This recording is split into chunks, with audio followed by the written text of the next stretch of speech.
Welcome everyone to the Plant-Based Nutrition Support Group.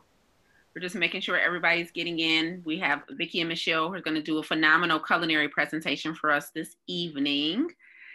Before we get started, let's field some questions and some comments. Let's just do a little intro here. I'm Lisa A. Smith. I'm the Executive Director of the Plant-Based Nutrition Support Group. And this is week 2 in our 4-week virtual series, the first of many. We'll have another virtual series starting immediately after this series ends. But tonight it's going to be fun because our directors of culinary education, Vicki and Michele, will be taking us through a phenomenal presentation on batch cooking and some of their favorite recipes that they've been leaning on during this pandemic. So I'm excited to see what they have cooking for us this evening. Vicki, how's it been going over there in the kitchen? How you been holding up during this pandemic? Surprisingly well. You know, I'm missing the freedoms that we all have become accustomed to and look forward to again in better times, but having a lot of fun at home, just doing some cooking with... I can't tell if I hear. Uh-oh. Sorry, we had some feedback. Let me make sure everybody's muted. Hold on. Okay, go ahead, Vicki. So yeah, just doing well, having fun, being a little bit creative. Sometimes I don't have the ingredients I'm accustomed to, so making the best of it, and thought that I'd kind of share what I'm doing these days with all of you. Yay! Oh, that's exciting to hear. Well, I made a boring smoothie right before this started with a load of plants, about 2 cups of plants, some leafy greens, and some frozen fruit in it. And that was exciting. That's a perfect, healthy choice. You know, what you're going to do. It's all about keeping that immunity up. We introduced, for those of you who don't know, as we wait for more people to come in here, for those of you who don't know, we now offer a virtual small group meeting every month here at PBNSG. So we have about 45 small groups throughout Michigan, Canada, Ohio. And now we're offering a virtual small group, which is going to be online 1 time per month.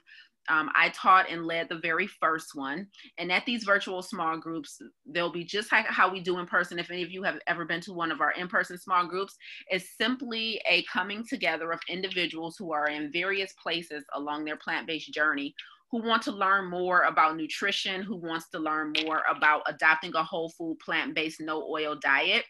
And so that's what we do in person. So now we're going to do that online so people can join from anywhere in the world. So our first one was really cool because I taught about immunity. I taught 3 ways to protect your immune system and 3 things that compromises your immune system. And we had Dr. Bob Brett-Gach on, and he and I kind of went back and forth with a wonderful class. So make sure you're on our email list, you're following PBNSG, so you get notified when we have all of those phenomenal educational events and fun culinary events like we're having tonight. It looks like Michele is on. Hi, Michele. Hi, how are you? Good. How are you? Good, thank you. Good. And so we're excited. I was just talking to Vicki about how she's been holding up in the kitchen. How has it been for you with this stay-at-home order? You've been cooking a lot more. How's it been going? I've been cooking more, and then I've been having periods because I'm one of those people that's not sleeping well. So I've tried to make some simple things, which I'm going to talk about too. So, cool. So I'm eating well. I've been doing this long enough that I don't crave anything out of that plant world. So it's not as tough that way.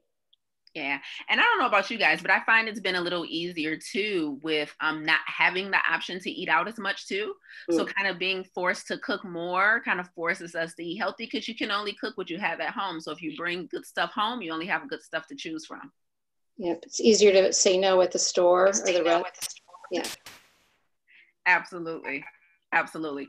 Okay, cool. Well, I think it's 7:02. So I'm going to give a formal intro. Let me mute all. 1 second. We have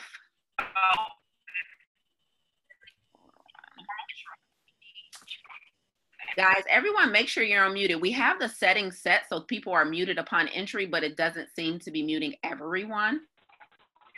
So let me unmute Vicki and Michele, but please, you're all muted.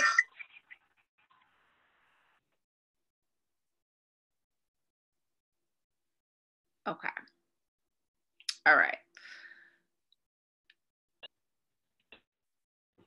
Okay.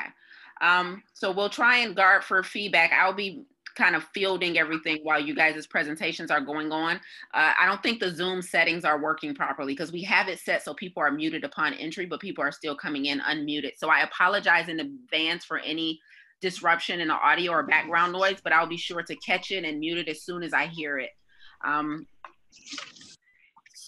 Okay. Now let me go ahead and get these intros going and we'll let you ladies get started. Okay.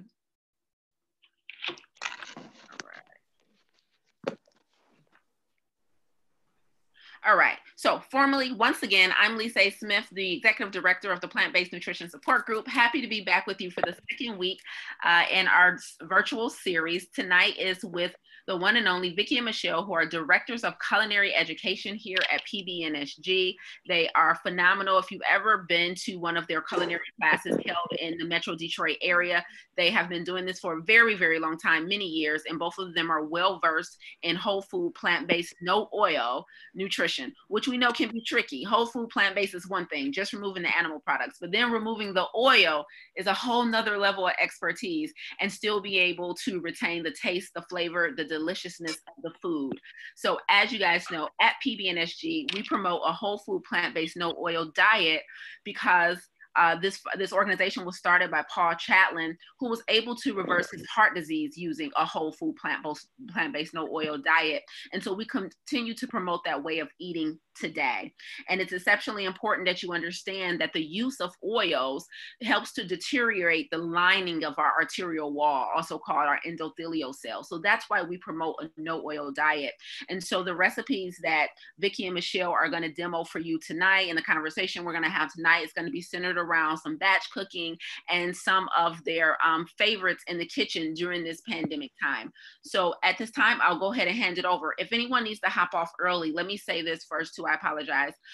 Make sure you join us next week also for the third installment in this virtual series. This series is 100% free. Next week's lecture will be taught by the one and only Sharon Matthews, and she'll be talking about the science behind nutrition and the impact and the science and the impact of the pandemic on our bodies now, and what we should be doing to be safeguarding against that. So that's the same time next Wednesday at 7 p.m. You can register at pbnsg.org, and we have even more coming. So we are lining up lecturers for our next series. So make sure you stay tuned in to all we have going on here at PBNSG. All right, Vicki and Michele, you ready to go? Yeah, I think Vicki was going to start it off. All right. Okay. Ready to go. There you go. Welcome, everybody. We're really glad to have a chance to share this information with you and share some time this evening together. Welcome to my kitchen. You know, during this difficult time, I am leaning heavily on comfort foods. And for me, that tends to be potatoes, pasta, rice dishes, oat dishes, things like that.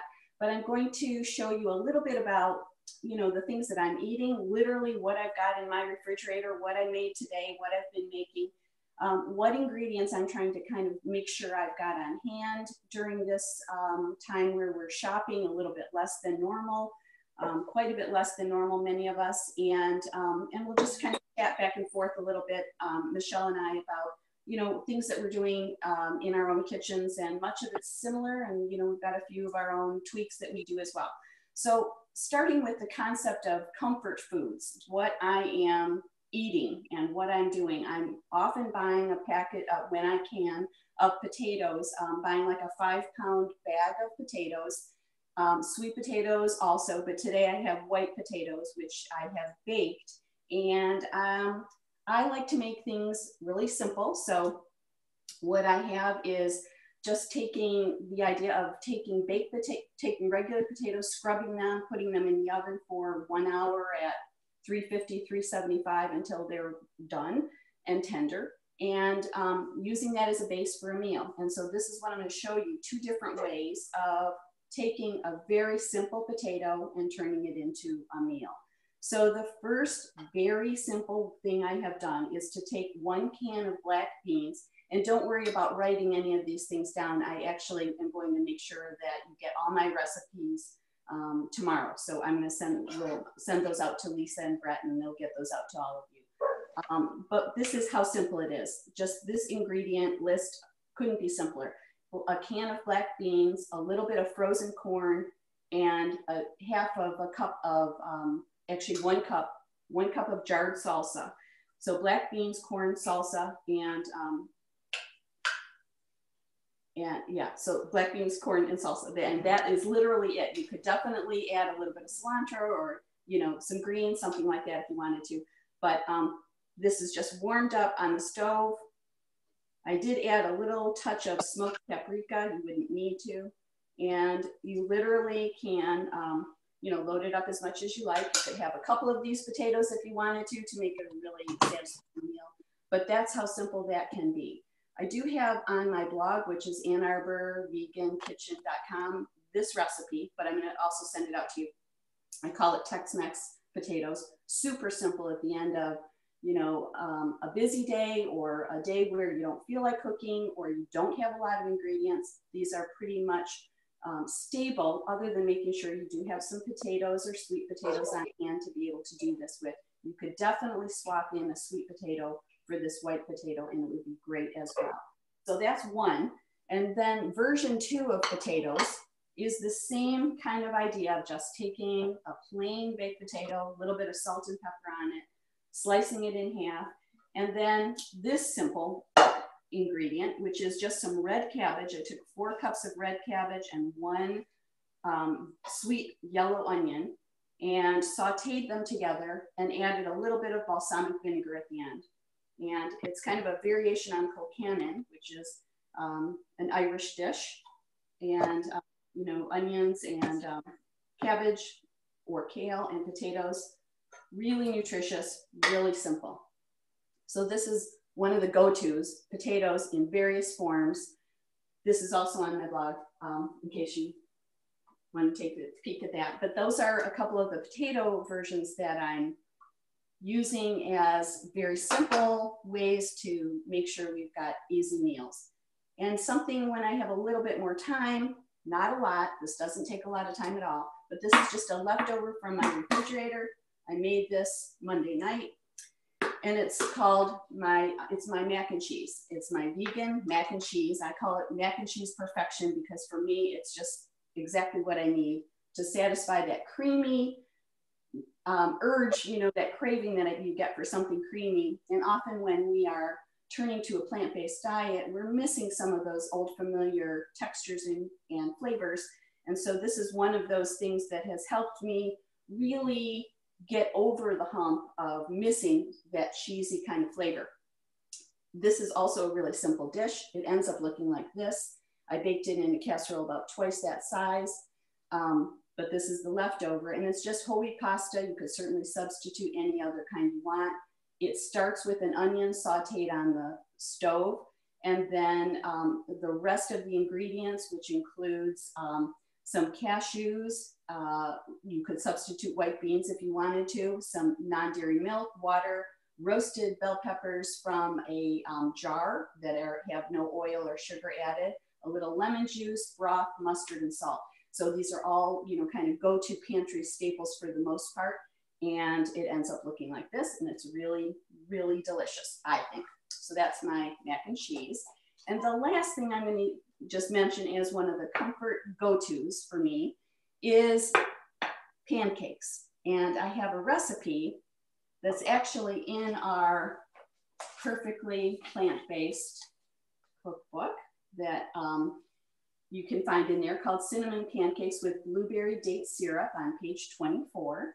And it's a really simple recipe that it starts with bananas and it has oats and some non-dairy milk, a little bit of date syrup or maple syrup if you choose, a little baking powder, cinnamon, and vanilla. And it bakes up looking like this. These are leftover from Sunday, but still good. My husband had some this morning.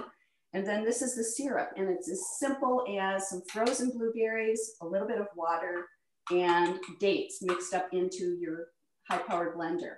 So it ends up looking like, you know, kind of a thick, luscious, fruity, sweet syrup, but there's nothing in it other than fruit, and really fun kind of brunch or breakfast. That looks amazing, Vicki. I'm going to pause right here because you got a few questions. Okay. Really quickly, before you get too far ahead, because the comments come in so quickly, I don't want to miss anything. Sure. Specifically with regard to the oil, they want to know, how do you roast the potatoes without oil? And how do you roast the veggies without oil? And finally, can green cabbage be substituted for the red cabbage?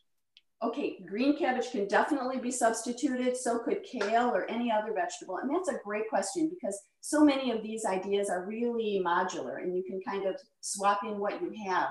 And you know, that's such an important question right now in particular, because we may not have access to all of the, you know, ingredients we might normally keep in our pantry or in our refrigerator, because we have what we have and we are trying to go to the store less, and sometimes we go to the store, they don't have what we went for, and so forth. So yes, definitely you could use green cabbage. You could use a combination. I have used those coleslaw mixes that are part red cabbage, part green cabbage.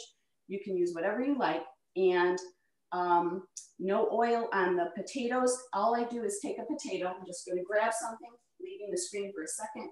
Just take your sweet potato or white potato, scrub it well with a vegetable brush, pierce it a few times with a knife or a fork on both sides, then just put it in the oven and bake it. So I don't cover it with foil or, you know, aluminum foil or with oil or anything else. I just put it in straight right on my baking rack. I bake 10 of them at a time so that I've got them for, you know, several days to use for any meal.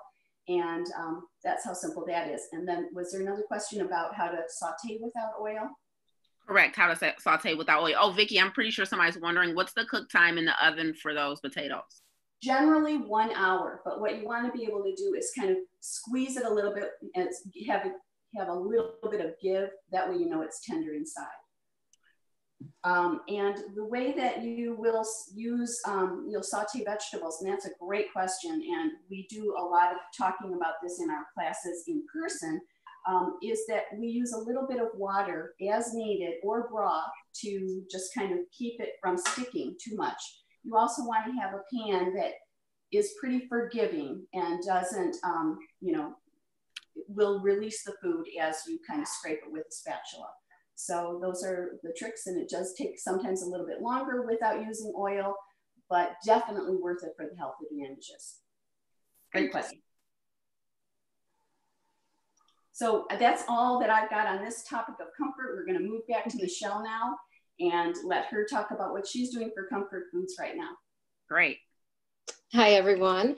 As Vicki was alluding to, it is difficult to find the foods that we're used to buying and possibly going to the stores you're used to going to. I am a regular Trader Joe's shopper and haven't been there in a month. Every time I've been to the parking lot and left the parking lot because the line was too long or they closed off the line. So, you know, there's certain foods that I am used to buying that I can't buy right now. So you just have to substitute. You know, I love my wild blueberries from there. I can't find them. So I maybe get the triple berry mix someplace else, or regular blueberries. Usually I try to avoid preservatives as much as I can, but sometimes like I tried the organic, and I try to stick to the Clean 15's Dirty Dozen, if you're familiar with that. But these are times where if I can get kale, conventional kale, I'm going to get it, because I've had trouble finding kale. We've probably all had different troubles finding things. I didn't find frozen broccoli for about 3 weeks. So they're all different challenges. So what, just kind of working with what we have, what is available. But like Vicki, I love my mac and cheese, and I've been having that more. I use a slightly different sauce. I'm just going to show you the sauce. This is an Instant Pot 5-minute sauce. It's carrots, onion, potato, garlic, turmeric, cashews, and nutritional yeast. Water, put it in the Instant Pot, set it for 5 minutes, let it cool down after that, and put it in the blender, and you've got this wonderful creamy sauce. I put it on when I can get my broccoli. I put it with potato and broccoli. I use it with, like I said, the mac and cheese. We also I'm a big one. I love sweet potatoes. That's comforting to me. I like to eat those. I like, we're eating more pasta, like pasta fagioli, where we take, just to make it easier, just take the pasta, tomato sauce, maybe a can of chickpeas or cannellini beans and some spinach in there. And that's very easy. Spaghetti and bean balls is easy. I also do this. I hope you can see it. Can you see that? Well, this is my barbecue tofu, which is a comfort food for me too. And it's really easy. I just put in the, press it. I pressed it a little more than usual this time, but it just in a marinade for a while. And it's got, and I'll send you the recipes too.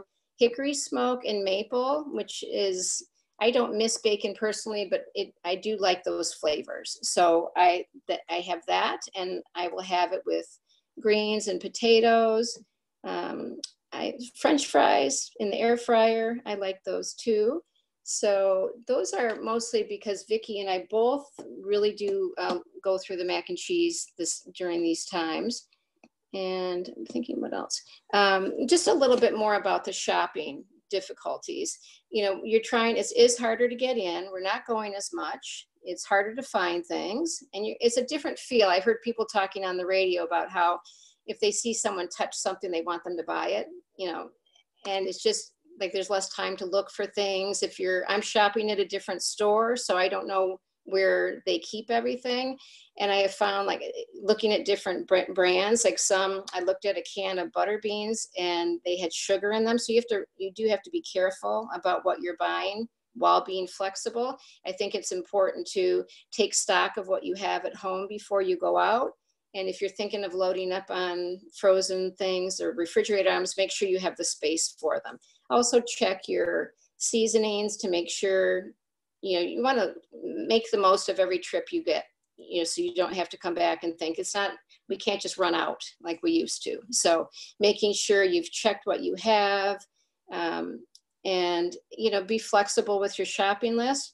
I've had a very hard time finding brown rice. I don't know if anybody else has had that. So if you have brown rice on your list, maybe you want to write down quinoa or farro or white rice or whatever, just to have that plan so you're ready in case something isn't available. So I think that's about it on that topic. Oh, I can't hear you. Okay, I'm on now. Sorry about that. Okay. I'm just going to hop in here for a second before we move back to Vicki. Mm-hmm. Just so everyone knows, yes, we are sending out all these recipes. All the recipes that Vicki and Michele mentioned this evening have been recorded for you guys, so you don't have to take notes. We'll definitely be sending those out to all of our viewers. And also, Vicki mentioned the recipe book. I've typed in the chat for you guys. If you go to pbnsg.org and tap on shop, you can grab our recipe book. Vicki is holding it up right there for us. Perfectly plant-based. Both Vicki and Michele, along with a couple dozen other plant-based chefs, have contributed over 100 recipes to this recipe book. And today only, because it's Earth Day, yay, 20% off. So just use the code EARTH20 to get 20% off today only on a recipe book. So pbnsg.org to grab over 100 whole food, plant-based, no oil recipes. Okay, can one of you guys answer? They're still like, okay, how do we do this with no oil? Someone said, how do you cook pancakes with no oil, Vicki? Is it all in the cookware that you're using? If so, what type of cookware do you guys recommend if we're not using that oil? So my favorite is a brand called Scan Pan.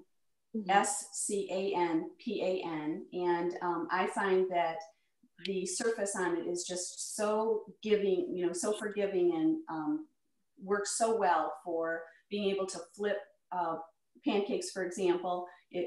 Their griddle you could put in the oven or on the stove. I just really love their cookware. So I have very gradually built up a pretty nice selection, so that's my go-to for most things.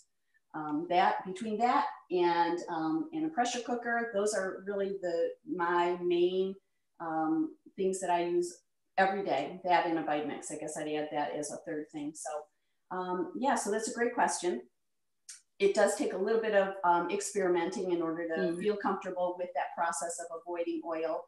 and using water or broth instead, but it's surprisingly effective, and you just need to kind of give it a little bit of time and patience, and you'll see that it actually works beautifully, and you will very soon lose your interest in using oil once you start eating this way, because oil starts to just seem greasy and unpleasant on, you know, the mouthfeel. So I think you'll enjoy it as you start to experiment with it a little bit. So we welcome you to try that. Oh, I was just going to add, I also love the Scam Pan. I was late to the party for that, and I love mine. It really makes it a lot easier. And I also use the my favorites, the Instant Pot and the Vitamix and my food processor. So those are my main items to use. And you will get used to having no oil. After you haven't had oil for a while and you have some, you can taste it on your lips. You know, like they'll feel greasy, and it's a lot healthier. I think about, like, we don't dump oil down the kitchen drain because, you know, that's really bad. We know it's bad for the plumbing. It makes things stick to the sides and you end up needing a plumber. Well, with our bodies, you know, that the pipe is our arteries, and we don't get to call the plumber. It's more of a, you know, cardiologist situation. So it's really better to avoid the oil, and you will get used to it. And it's a lot easier to clean up when you don't use oil. Definitely. Am I on? Yeah. Okay. Yeah. So only see you. The next thing we wanted to, Michele and I wanted to touch upon, was what we are batch cooking. And right now, in terms of batch cooking, meaning the things we're making in larger batches to be able to have all week long, they are a little bit different than they might be under other circumstances, because it's kind of a whole new ball game. It depends what we've got in our pantry. And it depends how often you're able to go to the store. It depends, as Michele said, on what you find when you go. It may be really a different list. You may have a list that doesn't match what's in the store. You may not want to go from store to store because it's such an ordeal with your mask and your gloves and so forth. So we may need to be a little bit flexible during these times, and just be, substitute what you have. The question about, can I use a different kind of cabbage or a different kind of vegetable? Absolutely. And many of these concepts that we're talking about tonight are very modular. You can really kind of use whatever you've got in your kitchen. If you don't have an ingredient, just leave it out. If you have something you can substitute, go ahead and feel creative and try putting it in. I actually just wrote a blog post on my blog, Ann Arbor Vegan Kitchen, about the kind of pantry dinners that I'm often using in this circumstance. And there's 4 recipes there. I'm going to just mention a couple of them. I think the mac and cheese was one of them, actually. And this is another one. I made this last night in the pressure cooker. And this is a soup that I'm using to batch cooked. I made a big pot of it. This is one of the containers I've got left, which is called red lentil and black bean soup. And it's one of my very favorite soups. What we do with this soup, what I do, I should say, and what you would do if you try this out as well, is everything goes at once into the pressure cooker, and you set it for 22 minutes or so, 20 minutes. It's an onion, carrots, celery, garlic, some red lentils that are dried, some black beans, just a can of them, some tomatoes, broth, and some seasoning. And all of that's generally pretty much staples you'd have on hand or in the pantry. You put it all in the pressure cooker all at once, bring it up to high pressure for 20-ish minutes, and then let it sit for about 10 more before you release pressure. And then it turns into a really delicious soup. And what I do at the very end is squeeze the juice of a fresh orange into it, which adds just a tiny bit of sweetness and a little bit of, kind of acidy combination that really complements the flavor of the spices that are in it. And it's just a great soup. And so that's what we're having all week. And that's one of the foods that I've batched. Another is a dressing. I don't always have this on hand. I often will just use vinegar, which is also great. But I do have this dressing that I made, which is a buttermilk ranch, I call it. And it's a really simple, again, everything in the food processor. It's just some cashews, some non-dairy milk, some lemon juice, mustard, vinegar, and a little fresh herbs if you've got it, otherwise nothing else. And it's just a lovely dressing to, I don't know if I am close enough to be able to show, but over a green salad, it's really a lovely creamy dressing that again kind of satisfies that need. Lots of times people will say to me, okay, I can give up the oil, but what will I do about my salad dressings? This is one of those things that is really comforting and helps people kind of get over that hump of missing a creamy dressing. So that's something that we've got on hand in our house now. I also made yogurt in my pressure cooker, and Michele is a genius at how to do this. She can always tell you how to do this as well.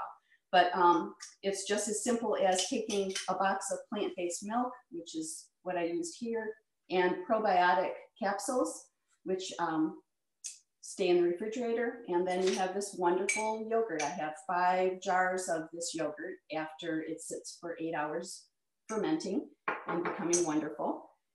So I've got yogurt and the dressing and this soup. And the other quick things is some roasted vegetables. This is what I call a roasted red flannel hash, which is beets and potatoes and sweet potatoes, carrots and onions.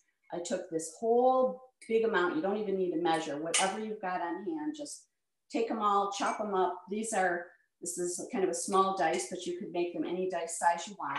Put it into a roasting pan with a little bit of water so that it doesn't stick. Again, I use a stand pan roaster, but you could put a silicone mat underneath or parchment paper. And I roast it at high heat for close to an hour. I turn it a few times and add a little bit of seasoning, salt and pepper, whatever you like. And it's just a wonderful thing to kind of have on hand to use as a main dish or to add to something else. So I've got those on hand as well. And my last thing is I just steamed some greens. Again, I just took a bag of kale, like Michele talks about, from Trader Joe's is where I got it the other day. And just took one whole package of it with a cup of water, steamed it for 3 minutes in my pressure cooker. And now I've got greens that I can add to my potatoes, the 2 potatoes that I showed you, if you wanted to add that and make them a little bit more nutritious with some wonderful greens, or add it alongside my soup, or put it with my roasted potatoes and beets. And the greens are so wonderful to be able to have, just with hummus on toast or mixed with beans. I mean, it's just a wonderful selection. So whether it's kale or collard greens or spinach or whatever you're able to find this week or next, or use frozen if you can't find a bag of fresh. These are all great choices because they're so full of nutrition that these are great things to add to each other and mix and match in any way that you like. And it really comes in handy to have these kinds of things to put together for a quick meal whenever you're ready. Michele? And about what you were storing in, is that a Pyrex dish? Okay, that's what I use too. I love these. I use a lot of them. They stack so easily, and you can see what's in them. So I really like those. Like Vicki, I have my steamed kale. I put a little bit. Saw somebody ask about seasoning. I always throw a few cloves of garlic in with mine, and then maybe when I'm having it, I might put some crushed pepper or other seasonings depending what I'm on the mood for. But I do it the same way Vicki said, so I'm not going to repeat that in the pressure cooker. I like to make sweet potatoes and other potatoes like Vicki was describing earlier. I'm a big fan of short grain brown rice, so I put this, I still had some. I put that in the Instant Pot for 22 minutes, and then I measure them out. There's something for me, I like seeing the little jars all lined up. So I think somebody asked what kind of jars. Vicki and I love our mason jars with these nice leak-proof lids. So I like to have them portioned up so it's easier for me. They last a little longer. So I have my short grain brown rice. I usually make some other thing, like I've got quinoa, just yellow quinoa. And then one of the things I do with the quinoa is I love these jars. These are the mason jar salads, and it's like a bowl, but in a jar. And I'll give you the formula, but I've got cucumber. So cucumber, chickpeas, tomatoes, red onions, quinoa, which I've seasoned with Italian seasoning, and then some greens and a little parsley on top. When they're all in, you want to start with the things that aren't, if you can put the dressing in the bottom. I prefer to just add it, and we're home, so I can just pour it on.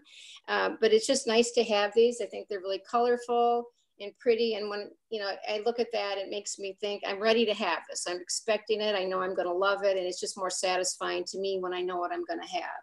So I do that. And then I have extra quinoa to do other things with, maybe add to the soup. I have, like I said to Lisa at the beginning, I'm kind of in for easy things right now. I'm one of a lot of people, I think, who aren't sleeping really well, even though I'm doing all the things you're supposed to sleep well. So I have a soup. This is a small jar of it, but usually with this size, I'm going to put it over a potato or rice or something. So this is really enough for me. And it's just to throw it into the Instant Pot. Kind of like Vicki was saying, I've got lentils now that I can find them again. Lentils, a mirepoix, a frozen mirepoix, that's carrots, onion, and celery that I would get at Kroger, but you can use any mixed vegetables, really whatever you have, you can put it in. And then I put in a can of fire roasted diced potatoes, tomatoes. I always like to get the fire roasted because it adds another layer of flavor. And I'll put a bay leaf in and I just cook it. I don't often season it before I make it because I season it how I feel like when it's done. And then after it's cooked, I do put in spinach and let it wilt. So it's very, very satisfying. Lots of vegetables. I really like having that. So I've showed you that, and that. What else do I have? Oh, my salad dressing. I didn't batch this yesterday because I still had this much left. It's my go-to. It's my creamy mustard dressing. It's cashews and dates and water, lemon, apple cider vinegar, a little bit of salt, which is you can omit. So I really like this. I like that creaminess. When I kind of satisfies my sweet tooth, if I put this, craving something, I might just have this on some greens and it kind of takes care of me. Now, for people who are avoiding nuts, if for an allergy, you can switch to sunflower seeds. Those work anytime there's a recipe with cashews, you can swap out sunflower seeds. They're a lot cheaper, by the way, and probably easier to find than raw cashews. I was at Whole Foods my first time there in a while, and I'm not a tall person. I could not reach the raw cashews, and I was asking this gentleman to help me who worked there, and he was trying to reach it. He pulls down a bag of sliced almonds. I said, no, the raw cashews. And then he went back up and he pulled out some dry roasted salted cashews. So it wasn't going really well, but I finally got them. Third time was a charm. But you can use cashews, or if you have trouble like I was, you could use sunflower seeds, and you can also use beans. It's not as creamy to use beans, but if you're avoiding the nuts in general, then you can try that. And lima beans, like baby lima beans, or the canned, if you can find them without sugar, those are among the more creamy white beans. So that's going to make it a little bit better. And what else do I make? Oh, I was going to say, if you're new to batch cooking, it can be a little bit overwhelming to do all of it at once. So if you have a time of day that's the most challenging for you, I would recommend that's when you start. That's what you start with. So if you have a hard time having breakfast and then the rest of the day kind of goes downhill, batch cook your breakfast. You can make overnight oats really easily. There are a lot of different things you can try if you're good with breakfast and lunch, but in the afternoon, you're out of patience, out of willpower, then that'd be the time to, batch prep some, snacks, some healthy plant-based snacks and your dinner or dessert, having things ready. It really does make it easier when things are available, and you can just put them together. So, oh, and the other thing I want to say, so I made that, the barbecue tofu, and I used a 1/4 cup of vegetable broth, which is curious to me that when I go to the store, I'm having trouble finding vegetable broth. So they have shelves and shelves of bone broth, chicken stock, beef stock, and the vegetable broth is out. So I really don't want to lose my vegetable broth. So if I open, like once I've opened it up, I'll use something like this, one of these silicone container, little cube trays, And I'll pour the rest of it in here so I don't, have to throw it out.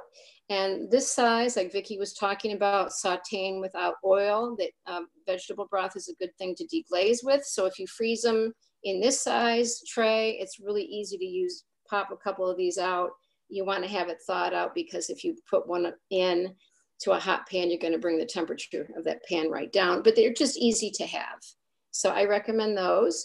And yeah, and the other thing with the yogurt, because I will batch the yogurt as well, I like this kind. That's the one I go with, and I couldn't find it for a while, but I like this Eden soy. When you're getting a soy milk for the yogurt, I don't know if Vicki said it, she probably did, but you want one that's just soybeans and water, because if there are other ingredients in it, it's going to mess with the ability for it, the yogurt, to firm up. So I think that, and the other thing I wanted to say, if you buy beans and you buy a bag of beans, or you buy a bag of rice, and there's invariably that little bit left over, it's not quite a serving, you can, especially when you're having trouble finding things, you can try, if you have an Instant Pot, what's called the pot and pot method. So you can put that little bit that you have. One option is just to cook the amount of beans that you have with the right amount of water, and then you place this on the trivet in the Instant Pot with a cup of water, and you cook it for the regular time. So there's that option. You can also mix the beans and make, however many beans you have, go with the time for the longest cooking bean. If you have beans in the back that you have no idea when you got them, that happens too. You can check if they don't smell, if they don't look moldy, and there aren't bugs, chances are they're still good. They'll just probably need a longer soak. Sometimes old beans don't fully hydrate, but you can just soak them. Usually a quick soak isn't recommended for this, but letting them soak for about 12 hours. And then you check it if you're using them in the Instant Pot. If they're not done at the time, you lock the lid back on and put them in for a couple more minutes. We just want to make the most of the food we have during these times. Always, but especially during these times. Yeah, absolutely. We have a couple more questions here. I'm going to jump in because a couple of them are repetitive. A lot of people want to know, how long are these foods being stored for, guys, and what must be refrigerated? So I'd say you probably, if I'm answering, I'd say that in most cases, it kind of depends on what it is, but generally probably about 5 days would be my guess at refrigerated temperature. And I would refrigerate everything I've shown you so far. So I don't think anything is room temperature foods so far that I've shown. So that's a great thing. And do you have more questions, or should I was just going to say this one, I made my mom a bunch of mason jar salads, and I went over there probably a week later, and she still had one tucked away in the back. She forgot about it and she ate it. It was still good. And the avocado still hadn't oxidized. So I think it depends on the container, although I wouldn't recommend the 7 days. You have to check. One of the things about these, I'm sure Vicki has the same experience, when you're packing all this down and the jar is completely full, there's no air in there. So they will last longer than other containers. Back to you. Beautiful. And I think one more question was about the pressure cooker. What if you don't have a pressure cooker? Someone asked, could you use a slow cooker, or there are any other alternative to the pressure cooker? Oh, definitely. Pressure cooker has some features that makes cooking a little bit quicker, but you can definitely make all of the foods we've talked about either on the stove or in a slow cooker. I won't say that is true for the yogurt. The yogurt is sort of its own kind of thing. I did used to have a yogurt maker that broke, and so it didn't have that anymore. That's why I started using the Instant Pot instead, and I'm delighted with the results. So that works. But with yogurt, that's a little trickier. I'm not saying there aren't some methods online that will teach you how to do it without one, but that one I couldn't tell you for sure. You have to do some research. But the other things, the soups, the vegetables, things like that we're talking about, definitely be made in other ways. Almost all of the recipes that I've got so far, I think we've talked about, well, there's only a couple that I use the Instant Pot for, the soup and the yogurt, as I mentioned, and the greens. But the pasta I made in the oven, the beans I warmed up on the stove that I topped the potatoes with, the potatoes I baked in the oven. You could actually bake those in a slow cooker or an Instant Pot. You know, in many cases, there's a lot of mix and match ways to prep some of these things. And there was something I was going to mention in the last segment I forgot to. Wanted to make sure that I touched upon another idea about batch cooking that just in terms of what pieces, what ingredients are helpful to have on hand. And in the absence of all the glorious foods we've just been talking about, on a week where I don't have very much to choose from, this is what I'm relying on: brown rice and black beans. And I might be adding some seasoning or greens to it from the freezer, or some frozen vegetables, can of black beans, or something like this. This is a Cuban style black beans that I get from Trader Joe's when I'm lucky enough to find it. It's just black beans with some green peppers and onion and garlic, that kind of thing, just to kind of make it a little more interesting. But these are simple foods that will do the trick. You don't need to be fancy. I'm showing a little bit more of things that I do when I have time, but without those on hand, we're using what we've got. So these are the things that when I can, I'm trying to have a little bit extra in my pantry. Different kinds of beans. I've got canned lentils, although I usually like the raw and that I can cook myself. I'm trying to have canned on hand just in case I need them. Chickpeas and white beans. This is a navy bean. Tomato products. My favorite is a fire roasted diced tomato. I also try to have some tomato sauce on hand that has no oil or sugar, some red beans, and tomato paste. So, you know, I may not have all these things. Maybe I don't have tomatoes and I need to use tomato sauce, or I have to leave it out, or I use 2 cans of tomatoes, or, you know, so we're mixing and matching as we need to. I also try to have just plain, you know, black beans, green split peas. I guess I'm not showing it in the right way here, but just black beans, just split green peas to be able to make a pea soup, and bags of lentils. My favorite is to try to find, you know, organic, but I'm just buying what I can find right now. And then these are boxes of milk, and I do try to buy my non-dairy milk in boxes. I have 2 go-tos of soy milk, which also have, as Michele said, just water and organic soybeans in them. This is the Trader Joe's version, which is my go-to. It's the most, I think, best value. And then there's the West Soy one that I can get at Kroger, so I will buy that as well, same ingredients. And then I also try to usually have on hand an almond milk that's unsweetened when I can. I've had trouble finding it lately.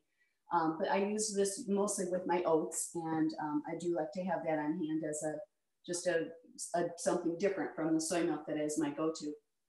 I also try to have broth on hand, and Michele and I were talking about this just yesterday, I guess. We both try to have broth, but sometimes you can't find broth, as Michele was saying. So that's a good time to make your own. You just save your scraps, save your onion scraps and your carrots peelings and your, you know, scraps from all of the vegetables that you're using, and turn it into a broth. And we can talk more about that, maybe not tonight, but we have talked about how to do that in class. Definitely, that's a nice cost-effective way to do it, or you can substitute water or something else. And then I also try to have pasta on hand. So just, you know, a box of whole wheat pasta, a couple of those on hand when I can. So those are other, you know, simple things to use for batch cooking and to turn into kind of comfort foods. But I did want to also say that there are times where you are craving something sweet, or maybe you're feeling kind of stressed and you really are wishing that you could have a special treat. And so in those circumstances, what I'm trying to do is to have a couple of recipes on hand that are my go-tos when I'm craving something sweet but don't want to eat sugar. So here's what I'm doing. One of the things I make the most often is my banana monkey bars, they're called. And it's just 2 or 3 bananas with 3/4 of a cup of oats, 1/4 cup of almond butter, some dates, 1/4 cup of dates, and a little bit of baking powder and vanilla. And those together bake, I put into the food processor, all of those ingredients. And then with a scoop, I take a scoop of the batter from my food processor and put it into a pan. And it looks like this. I fill up the whole pan. It's just a batter that looks a lot like a cookie batter. I put it into the oven at 350 for 14 minutes. And it looks like this. And they're like little banana breads. And this pan is one of my favorites because it's made of silicone and you can bake your little treats, whether it's these little banana bars or brownies or any other kind of treat. It's kind of my go-to. I got it on Amazon. It was about $8. I have a couple of them. And now that I've baked this morning, you can just pop it out. You need 2 hands, but you can just pop it out and then you get these little bite-sized banana treats that are full of just wholesome ingredients, just oats, dates, almond butter, and bananas basically. And you can substitute any other nut butter you like. It's actually gluten-free. There's no flour, there's no oil, there's no eggs, there's no dairy, there's no refined sugar. It's just whole foods with lots of fiber. So you can feel pretty good about using these as treats that you can enjoy or serve to your loved ones.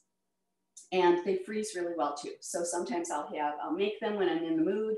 I might eat 4 of them and then I'll stick the rest in the freezer. And the next time, you know, I might pull out 1 or 2, a couple days later, maybe 1 or 2.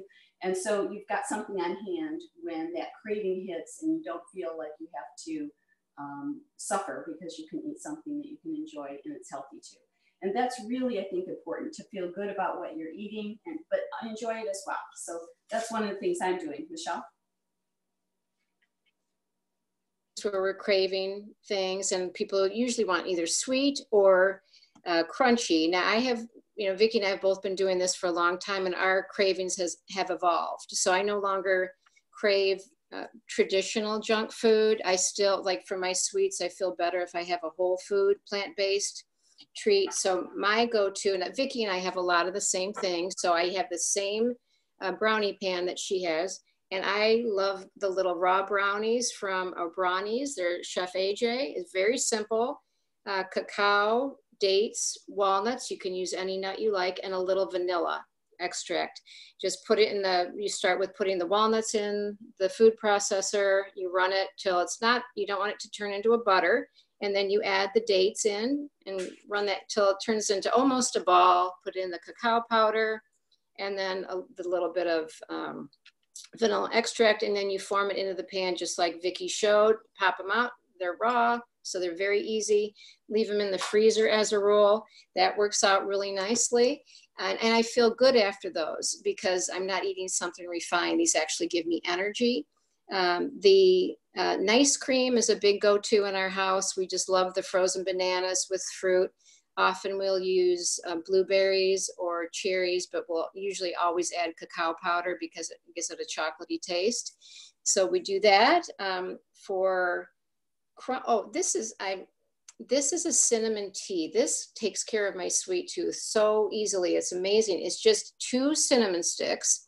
You put in a pot on the stove with 2 cups of water, bring it to a boil, let it simmer for 20 minutes. And it's so sweet. You'll swear it's got sugar in it, but it's just the cinnamon. So I really enjoy that. And then for crunchy, if you have an air fryer, it's perfect. You can make French fries. A lot of times what I'll do, I like to, and Vicki does too, cook the potatoes ahead of time. When they're cold, after they've cooled off, they crisp up really nicely. You don't need any oil, you don't need anything. It just, they turn out really well that way. You do roasted chickpeas or edamame, or take fruit like apples or pineapple and put some, like Vicki has done with the pumpkin pie spice on there, or cinnamon, and you put those in for a bit and nice and crispy, and it's all good. So you don't have a feeling of, I shouldn't have done that. you know, you're still on track. So I think you just feel better when you eat those foods. I do. My other thing that I love is my blueberry cacao smoothie. I put my wild blueberries when I can get them, the cacao, usually banana and some almond milk, but I also put in my greens and some turmeric and amla and other things like that. And actually I do put a little pepper, but I can't taste the turmeric or the pepper. And that smoothie is, I just love it. And I feel good after that too. So those are my big ones. Or just a piece of fruit. A lot of times, like if I'm craving something, I like to try to eat something else, like either have some water or a piece of fruit. Maybe I'm in the mood with some vegetables. I do love grape tomatoes and jicama and things like that, because I know people can get kind of tired of hearing hummus and carrots, but that's good also. But just having the other things, so trying to start with the lower calorie dense foods, then move up, have your treat, and then it's kind of good to have another low calorie food at the end of it, like a piece of fruit to kind of get that sweet taste out of your mouth. So that's one of the things I do too. Very nice, ladies. People are wondering, where do you get the silicone baking trays? Is there a particular brand? I think ours are Wilton, right? From Amazon. Yes, mine are Wilton also from Amazon. Okay, so the brand is Wilton. And where do you get the tops for the mason jars, they're asking? Target. That's where I got mine. I got mine at Ace Hardware. Okay. Okay. And Michele, someone wants to know, with regard to the cinnamon tea, 2 cups of water with the cinnamon sticks, do you drink it hot? Is that the recipe? Yeah, it's just 2 cinnamon sticks with 2 cups of water, and I drink it warm. It makes your house smell great in the process, but it's just, you can drink it. I drink it warm, but you could have it room temperature or cold, whatever you like. Okay, very nice, ladies. I think that's all the questions. And just Michele, the brownies were raw, right? Yes. No bake time for that. Okay. Don't find anything. I mean, it's all whole food. Okay, perfect. Did you guys have anything else? I think that's all the questions. Just one last thing I'd like to add, and that is that it's a great time for us to be thinking about boosting our immunity. And we can definitely do our best to try to do that with food, because the foods that we're talking about tonight and the foods that we advocate in the plant-based diet are foods that are naturally very colorful, full of fiber, and full of all kinds of phytonutrients that really help in the best way we can to try to, through food, boost our immunity. So we're looking for foods that are high in fiber, like whole grains and beans to add to our meals. We're looking for comfort food too, but always be thinking about, how can I make this food more nutritious? Can I add some beans? Can I add some greens? These are foods that are, really high in fiber. If we're adding, colorful, the more colorful, the better. So berries and greens and mushrooms and tomatoes and beets, these are all foods that are just, so great for our immune system, so great for our digestion. And all of these things really help to contribute to the more antioxidants, the better, that can help to boost our immunity. And there are studies that show that eating these kinds of foods can help to fight viruses. So we want to just do what we can to help strengthen ourselves the best we are able to. And spices and teas are another important way to do that. Cinnamon, as Michele was mentioning, and turmeric and ginger and cayenne and green tea, all things that are so that's where I'll leave it, and maybe there's more questions. I did have one other comment though, too, because it can be tough now to go out with a specific recipe in mind, because you might not find what you want. So you can just kind of look at it like there are a lot of ways you can exchange or substitute different foods for things, but there are also apps that you can use. You can search them to look for an app that makes a recipe out of what you have. So that's good. Or you can also just kind of act like you're on the Chopped, the home edition, and just kind of make things. It's just, we've got food, and that's important. A lot of people are waiting in long lines to get food. So I find it is very easy for me to just do without an ingredient or switch for something else. And I did want to add another thing that Vicki was listing, all those good foods. Fermented foods are also good for our immune system. So that yogurt, and you put some mixed berries. I do like to thaw out some frozen mixed berries because it gets the juice coming down, and then have that with some granola or some other topping. And that's a really nice meal. It's creamy. It's just really good. And that's another really healthy dessert or snack or breakfast, however you want. Nice. Okay. Yeah, we did have a few more questions come in here, ladies. With regard to, I think it was Vicki's recipe with the nut butter. People are asking, you know, I thought nuts weren't allowed. Maybe is there an alternative if we don't want to use the nut butter? What's your take on that? So, you know, it's an individual choice. If you feel that nuts are something that is allowed in your diet, certainly if you're looking at a plant perfect diet where we're eliminating nuts, then you'll definitely want to leave that out. I'm not certain. I need to give it a little thought what we would use instead. Nothing's coming to me immediately, but certainly could kind of play with leaving it out and just adding more bananas or some applesauce, something like that. It would have a little bit different flavor without the nuts, but it might, oh, well, I would say, yeah, I guess I'd have to give it some thought. That particular recipe does have some nuts in it. That would be hard to sub out. I need to give that some thought. Okay. But certainly, yeah, that's something that if you're eating a plant strong diet and there's no heart disease or other reason that you're avoiding nuts, you know, many people do feel that a little bit of nuts is perhaps even good. And, but definitely, you know, we're not suggesting that that's necessarily the case for everybody. Okay. Thank you. And someone said for the vegetable broth, can you use any kind of vegetable scraps, or are some vegetable scraps that should be avoided? I would avoid cruciferous vegetables for scraps because that can add an unpleasant taste or smell to the broth. But things that you know, the onions, carrots, celery, leeks, you know, putting in some sun-dried tomatoes can be good too. There's all sorts of things to do in it. And then the other thing with scraps is that there are articles on how to grow food from scraps. So, you know, cutting off the bottom of the celery or the garlic and other ways you can grow your own food, which is also useful. Thank you. Scan Pan Classic or Professional? Who knew there were two? Yeah, they make a lot of different series.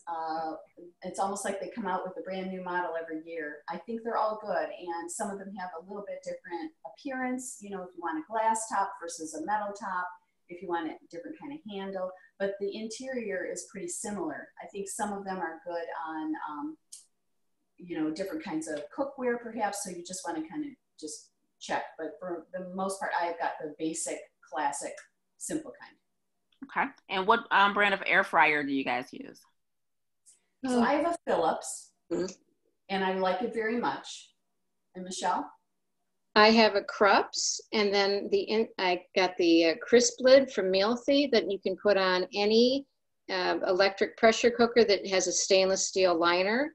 And then I also received a Instant Pot has a new lid.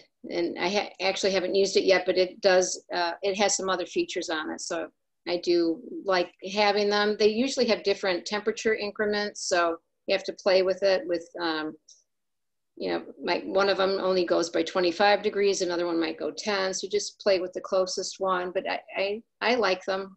I think Vicki's Philips is nicer than the Krups that I have because my basket doesn't, the bottom part can, if you turn it over to empty it, the bottom can fall into your dish and you can possibly get a little bit burned on that. So I think I like the Philips or these other things where if you don't have the space for it, like a lot of things, the air fryer is one of those items that you want to get the biggest one you can. But I like the idea of using the items, the accessories for the Instant Pot because they're not as cumbersome. They don't take up as much space. Final question. Someone had a question about chestnuts. Are those something that you guys would use? They're supposedly supposed to be the lowest fat nut. Would you guys approve of using chestnuts? Do they sub well? I use them, but I haven't used them as a substitute. I've just used them as an ingredient. So I can't answer that question. I don't know. Have you, Vicki? I actually have never cooked with them. I have eaten them, but I've never cooked with them, so I don't have an answer about that, but we can think about Yeah. that. Yeah, they do have chestnut flour too. I haven't tried subbing with that. Okay. And just a reminder to everyone, all of the recipes and the details of each recipe will be going out. We will email that out to people who registered for tonight's class. So all of those details are coming. Everyone's saying thank you, guys. I'm sure you can see the comments. So everyone has enjoyed the presentation from this evening. Do you guys have any final words you want to share? I'd just like to thank everyone for joining us. It's just a pleasure to be part of this, and we look forward to doing this again with you soon. Yay. That's what I think too. I thank everybody for coming, and we hope you stay safe and healthy. Yes. Thank you guys so much for joining us tonight in our culinary education class. Again, we will be back next Wednesday at 7 p.m. with another educational series, which will be taught by Sharon Matthews. Someone in the chat also asked, where is the virtual small group? Because they don't see it on the website. That's being scheduled. The May virtual small group is being scheduled. We're doing all the scheduling now. We have to schedule it around other virtual small groups as well as our educational series. So it is not on the website yet, but it is coming. Thank you guys for joining us. Thank you, ladies, for teaching tonight. And we look forward to seeing you all back here next Wednesday.